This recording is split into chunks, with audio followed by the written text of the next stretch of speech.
திருவள்ளூர் மாவட்டம் ஊத்துக்கோட்டையில் வழக்கறிஞர்களுக்கான கிரிக்கெட் போட்டியின் பரிசளிப்பு விழாவில் மறைந்த வழக்கறிஞர்கள் குடும்பத்திற்கு தனது சொந்த செலவில் உயர்நீதிமன்ற வழக்கறிஞர் பட்டாபிராம் இளங்கோவன் நிதி வழங்கியது சக வழக்கறிஞர்கள் மத்தியில் வரவேற்பை ஏற்படுத்தியுள்ளது. திருவள்ளூர் மாவட்டம் ஊத்துக்கோட்டை நீதிமன்ற வழக்கறிஞர்கள் சங்கம் சார்பில் வழக்கறிஞர்களுக்கான கிரிக்கெட் போட்டி நடைபெற்றது. இதில் திருவள்ளூர், பொன்னேரி, பூவிருந்தவள்ளி, அம்பத்தூர் உள்ளிட்ட பல்வேறு நீதிமன்றங்களை சார்ந்த வழக்கறிஞர் அணி கலந்து கொண்டனர். இறுதியாக திருவள்ளூர் அணி வெற்றி பெற்றது.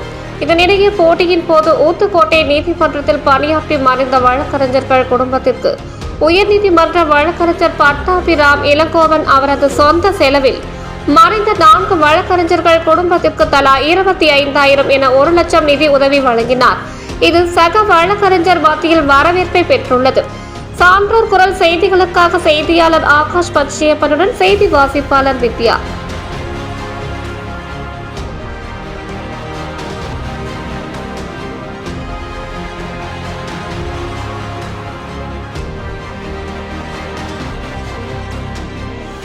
செய்திகளை உடனுக்குடன் தெரிந்து கொள்ள சான்றோர் குரல் பக்கத்தை ஃபாலோ செய்து கொள்ளுங்கள்.